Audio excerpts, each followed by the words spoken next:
नमस्कार, Aryan TV national में आपका स्वागत है और मैं हूं आपके साथ सुमन पाल। बुलेटिन की शुरुआत करेंगे बड़ी खबर के साथ। मुख्यमंत्री योगी आदित्यनाथ 22 फरवरी से सिंगापुर और जापान के दौरे पर जाएंगे। सिंगापुर में उनका दौरा 23 और 24 फरवरी और जापान में 25-26 फरवरी को होगा। वे अपने पारंपरिक भगवा वस्त्र पहनेंगे, लेकिन जापान में जूते पहनेंगे। जापान दौरे पर वे हनुमान मंदिर भी जाएंगे और इस यात्रा का मुख्य उद्देश्य निवेशकों से मिलना और वहां रह रहे भारतीय समुदाय से बातचीत करना है। मुख्यमंत्री के साथ वित्त मंत्री सुरेश खन्ना, औद्योगिक विकास मंत्री नंद गोपाल नंदी और 18 अधिकारी भी शामिल होंगे। आपको बता दें, इससे पहले सीएम योगी म्यांमार, मॉरिशस और नेपाल और रूस की यात्रा कर चुके हैं।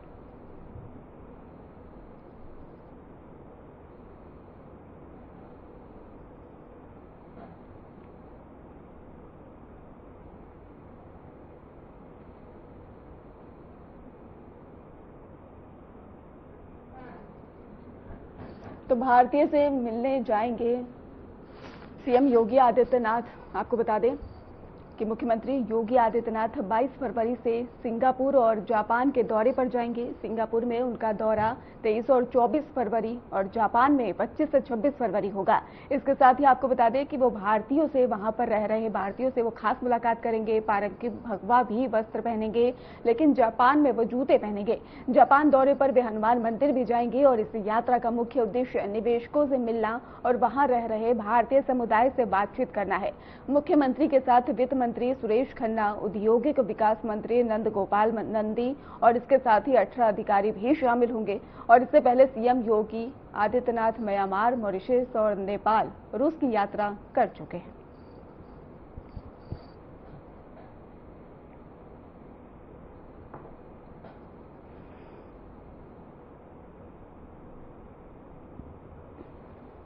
उत्तर प्रदेश में जनता की शिकायतों के समाधान को लेकर सरकार ने सख्ती दिखाई है। मुख्यमंत्री योगी आदित्यनाथ के निर्देश पर जनसुनवाई में लापरवाही बरतने वाले 10 जिलों के अधिकारियों से जवाब मांगा गया। सरकार ने साफ कहा कि अब हर शिकायत को अनिवार्य रूप से जनसुनवाई पोर्टल पर दर्ज किया जाएगा और तय सीमा में उनका निस्तारण भी किया जाएगा। मुख्यमंत्री योगी आदित्यनाथ ने अधिकारियों को चेतावनी दी, जनता की समस्याओं को हल्के में न ले और यदि किसी स्तर पर लापरवाही पाई गई तो संबंधित अधिकारियों के खिलाफ कड़ी प्रशासनिक कार्रवाई की जाएगी। सरकार का उद्देश्य पारदर्शी और जवाबदेह प्रशासन सुनिश्चित करना है।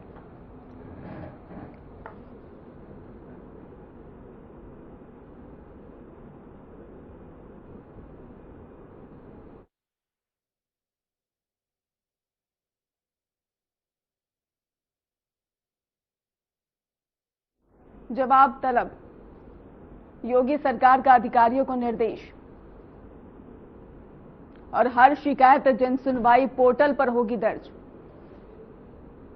डीएम एसडीएम को ही आई शिकायत पोर्टल पर दर्ज होगी और इसके साथ ही सीएम योगी खुद कर रहे हैं जनसुनवाई पोर्टल की मॉनिटरिंग। जनता की समस्याओं पर सरकार गंभीर, लापरवाही पर 10 जिलों से जवाब भी तलब। योगी सरकार का अधिकारियों को खास निर्देश,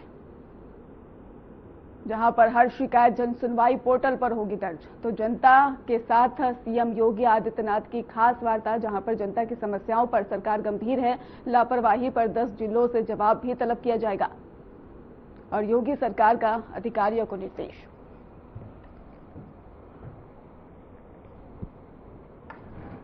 हर शिकायत जनसुनवाई पोर्टल पर होगी दर्ज और इसके साथ ही डीएम एसडीएम को आई शिकायत पोर्टल पर ही दर्ज होगी।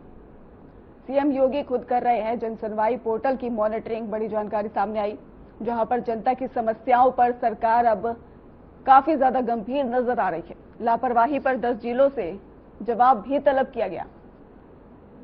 योगी सरकार का अधिकारियों को सख्त निर्देश, हर शिकायत जनसुनवाई पोर्टल पर होगी दर्ज। डीएम एसडीएम को आई शिकायत पोर्टल पर दर्ज होगी।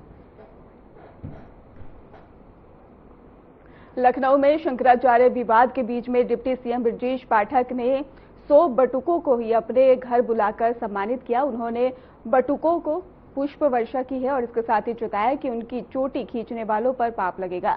और तो वहीं पर मुख्यमंत्री योगी आदित्यनाथ ने स्पष्ट ये भी कहा है कि कोई भी इसको लेकर अगर बातचीत करेगा तो इसको लेकर प्रतिक्रिया उन्होंने दी कि शंकराचार्य नहीं बन सकता और डिप्टी सीएम केशव प्रसाद मौर्य ने शंकराचार्य को पूजनीय और भगवान समान बताया।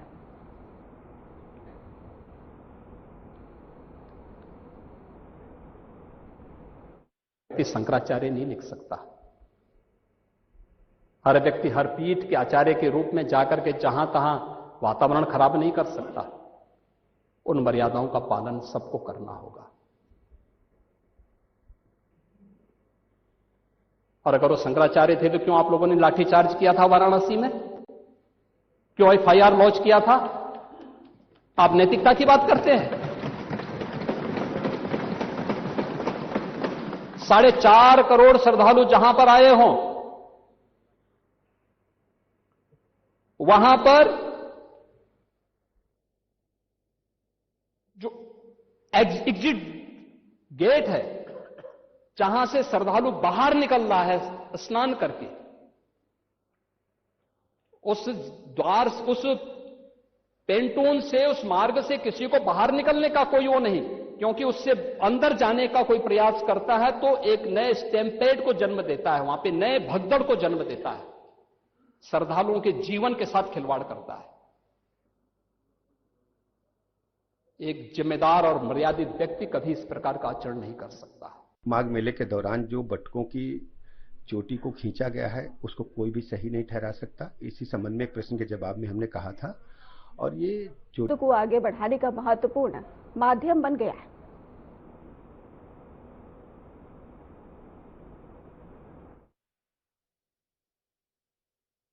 देखिए, अब धीरे धीरे कल का भारत नहीं, अब आज का भारत है, नया भारत है, विज्ञान का युग है।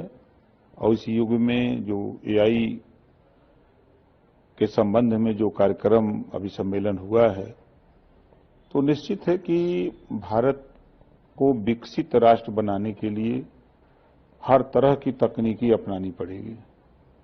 और उस काम में माननीय प्रधानमंत्री जी लगे हुए हैं।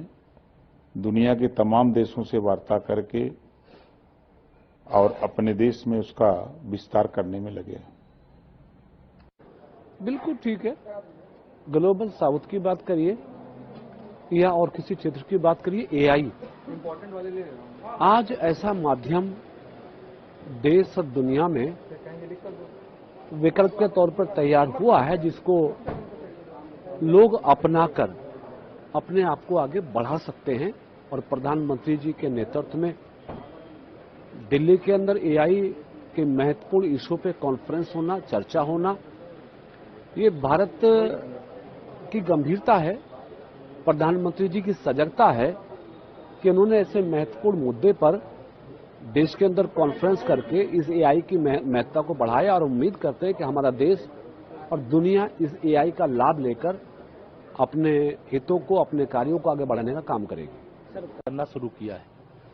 जब दुनिया एआई का उपयोग कर रही है तो उसमें भारत पीछे नहीं रह सकता है। और दुनिया के अंदर भारत का स्थान एआई को लेकर के एक ग्लोबल हब के रूप में है। और माननीय प्रधानमंत्री जी ने जो भी कहा है उसको देश ने बहुत ध्यान से सुना है, और देश की युवा पीढ़ी ने बहुत ध्यान से सुना है, और देश को आगे ले जाने का एक ये माध्यम है। और एआई की समिट होना, इतने देशों के राष्ट्रपति और प्रधानमंत्री गणों का आना, इतने सीईओज का आना, ये भारत के लिए गर्व की बात है। सर, भारत के यूपीआई प्रणाली की प्रशंसा फ्रांस के राष्ट्रपति ने की है। सर, देखिए, ये जब भ्रष्टाचार मुक्त भारत बनाना है तो डिजिटलीकरण आवश्यक है। अगर डीबीटी का सहारा नहीं लिया गया होता तो अब तक कई खरब रुपए भ्रष्टाचार करने वालों की तिजोरी में चले जाते। लेकिन 60 करोड़ से अधिक बैंक खाते खोल करके माननीय प्रधानमंत्री जी ने जो गरीब कल्याण की योजना से लेकर के, पेंशन से लेकर के, आवास के पैसे को लेकर के, अन्नदाताओं को जो सम्मान निधि देते हैं उसको लेकर के, जो भी योजना का लाभ जिनको लाभार्थी को मिलना चाहिए सीधा उनके खाते में पहुंचाने का काम करके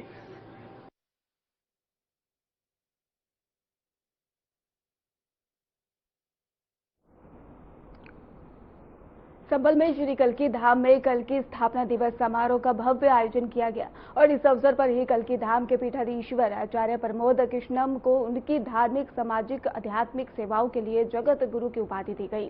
समारोह के कई धर्म गुरु, समाज के लोग और श्रद्धालु उपस्थित रहे। उन्होंने आचार्य प्रमोद कृष्णम के योगदान और मार्गदर्शन की प्रशंसा की है। इस उपाधि के माध्यम से उन्हें समाज और धर्म के क्षेत्र में उनके अद्वितीय योगदान और नेतृत्व के लिए सम्मानित किया गया।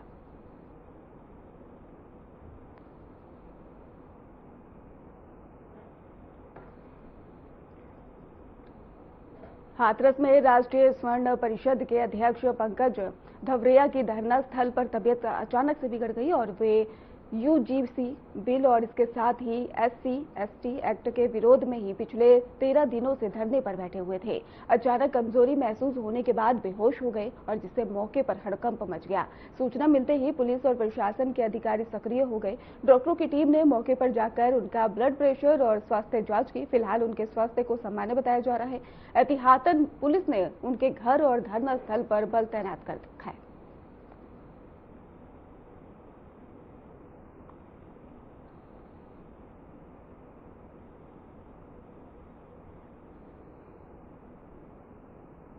मुजफ्फरनगर पुलिस ने साइबर ठगों के खिलाफ में बड़ी कार्रवाई करते हुए 6 आरोपियों को गिरफ्तार किया है, जबकि 2 फरार हैं। गैंग का मुख्य आरोपी अक्षय, हर्ष और इसके साथ ही भाव्यांश, आर्यन और हरेंद्र और सचिन को ही जेल भेजा गया है। सभी आरोपियों ने ग्रेजुएशन और MBA और इसके साथ ही पॉलिटेक्निक पढ़ाई की है और वहां पर उन्होंने 150 से अधिक बैंकों खातों में ही 80 करोड़ से अधिक की ठगी की है। पुलिस ने आरोपियों पर महाराष्ट्र, दिल्ली और गुजरात, तमिलनाडु और केरल में 100 से ज्यादा धोखाधड़ी के मामले दर्ज किए हैं। SP देहात आदित्य बंसल ने प्रेस वार्ता में खुलासा किया कि मुजफ्फरनगर की साइबर और फुगाना पुलिस ने इस गैंग का पर्दाफाश किया।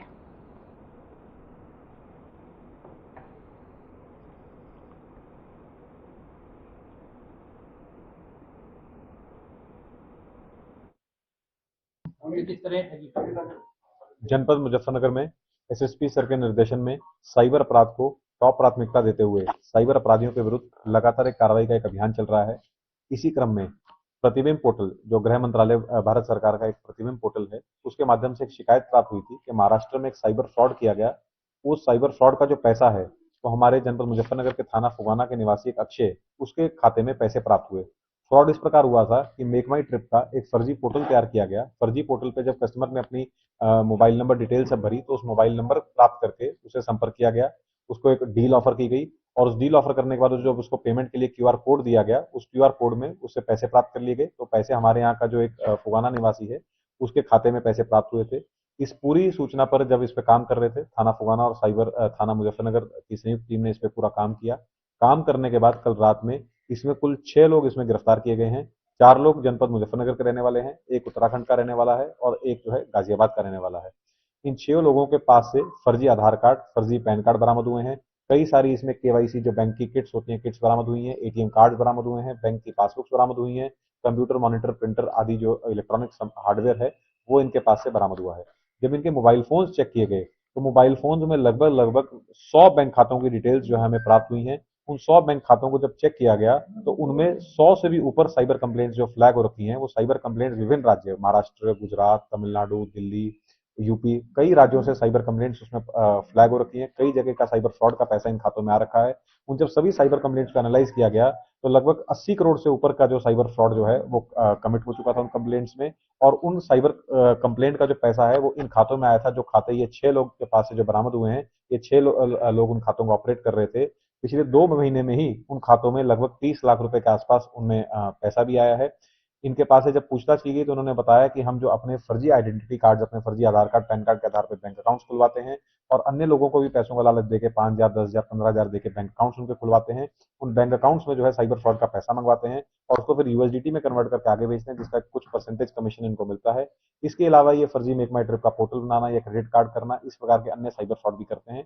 पूछताछ में और इनके जो मोबाइल से एविडेंसेस प्राप्त हुए हैं उनमें इनके अन्य साथियों का भी नाम आया है। आने वाले समय पर उनको भी जल्दी गिरफ्तार किया जाएगा और इनके विरुद्ध जो है गैंगस्टर एक्ट के अंतर्गत भी कार्रवाई की जाएगी।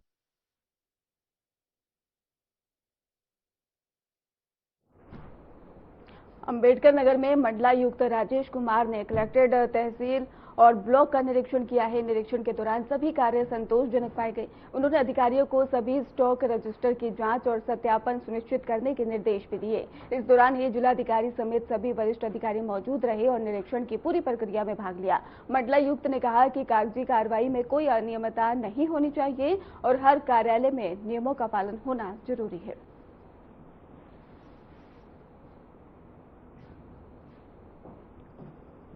उन्होंने नवाचार भी किया है, जो एसडीएम वहाँ पे हैं, जैसे कि रिकॉर्ड को वो अपडेट कर रहे हैं, उसको ई फाइल्स बना रहे हैं, जिससे कि उसको संरक्षित भी रखा जा सके और जरूरत के वक्त पे टाइमली देखा भी जा सके। और बाकी जो चीज़ें हैं, जो छोटे मोटे सुझाव हैं रिकॉर्ड को रखने के लिए, क्योंकि वहाँ पे कुछ फाइलें जो है कलेक्टेड में ट्रांसफर होनी है, वो कहा गया है कि दाखिल दफ्तरी उसकी समय करा दी जाए।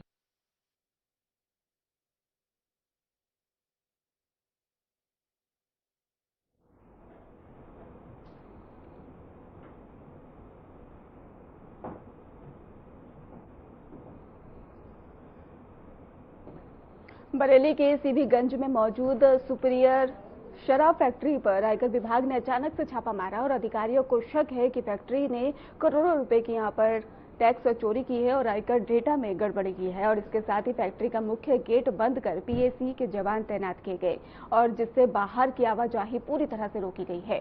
मालिक, मैनेजर और कर्मचारियों के मोबाइल और लैपटॉप, अकाउंट सिस्टम, रजिस्टर जब्त कर लिए गए। और इसके साथ ही आमतौर पर सुबह होने वाली छापेमारी इस बार शाम को हुई, जिससे स्थानीय व्यापारियों में हड़कंप देखने को मिला।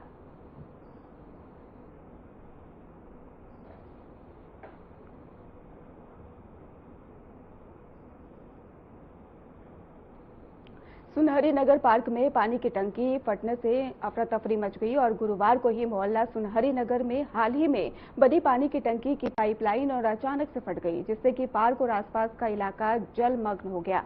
आपको बता दें, पाइपलाइन फटने से ही तेज दबाव के साथ पानी के बड़े बड़े फव्वारे भी निकलने लगे। देखते ही देखते पूरा पार्क पानी में डूब गया और आसपास के रास्ते, गली मोहल्ले में पानी भर गया। पानी का बहाव इतना तेज था कि पार्क में मौजूद लोग डर के मारे इधर उधर भागते नजर आए। लगभग आधे घंटे तक लगातार पानी बहता रहा और टंकी का पानी समाप्त होने के बाद ही हालात सामान्य हो सके। स्थानीय लोग और पुलिस मौके पर पहुंची और पानी निकासी में मदद की। कोतवाली नगर क्षेत्र के सुनहरी नगर पार्क में यह घटना उस समय घटित हुई है जब टंकी की पाइपलाइन की पैकिंग कमजोर पड़ गई थी और जिसके बाद कोई जनहानि की खबर फिलहाल अभी सामने नहीं आई है।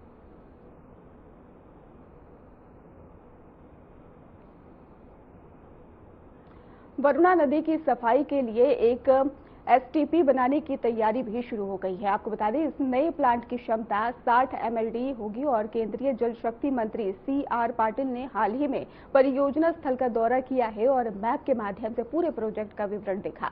आपको बता दें कि एसटीपी के लिए पहले से ही जमीनी चिन्हित की जा चुकी है। वरुणा नदी पर इससे पहले 160 एमएलडी क्षमता वाला दीनापुर एसटीपी संचालित हो रहा है और वहीं पे 80 और गंगा नदी पर भी पहले से ही सीवेज ट्रीटमेंट प्लांट काम कर रहा है। नालों के पानी को टैप कर एसटीपी में भेजा जाएगा, जिससे वरुणा नदी की सफाई और बेहतर होगी।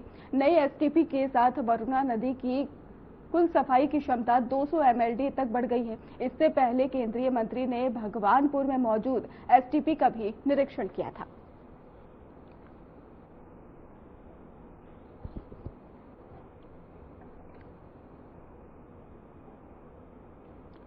सीतापुर में प्रशासन ने बिस्वा तहसील क्षेत्र में अवैध कब्जाधारियों के खिलाफ में बड़ी कार्रवाई की। जिलाधिकारी के निर्देश पर एसडीएम शिखा शुक्ला के नेतृत्व में राजस्व टीम ने बंजर भूमि पर लंबे समय से किए गए अवैध कब्जे को हटवाया। कार्रवाई के दौरान ही पुलिस बल भी मौके पर मौजूद रहा। खाली कराई गई जमीन की कीमत लगभग 45 लाख रुपए बताई गई है और प्रशासन ने साफ कहा कि सरकारी जमीन पर अवैध कब्जा किसी भी हाल में बर्दाश्त नहीं किया जाएगा।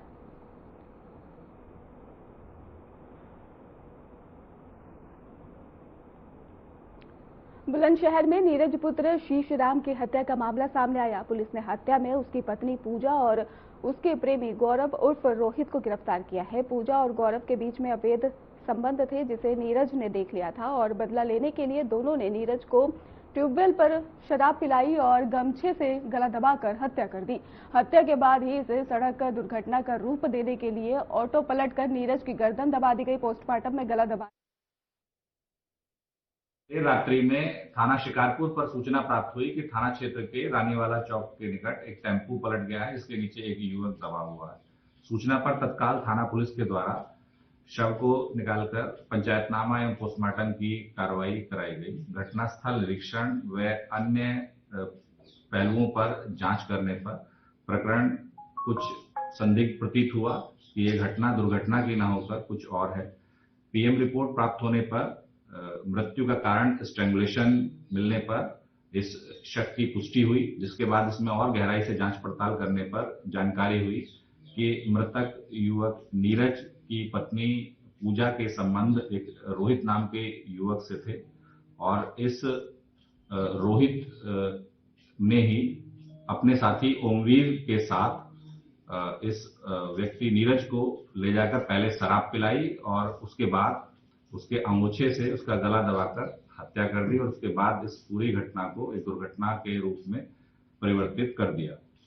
आज इस घटना में शामिल आरोपी रोहित और मृतक नीरज की पत्नी पूजा को गिरफ्तार किया गया है। इनके द्वारा अपना जुर्म स्वीकार कर लिया गया है। दोनों के विरुद्ध थाना शिकारपुर पर अग्रिम विधिक कार्रवाई की जा रही है। घटना में शामिल फिलहाल खास बुलेटिन में बस इतना ही। आप देखते रहिए RNTV नेशनल।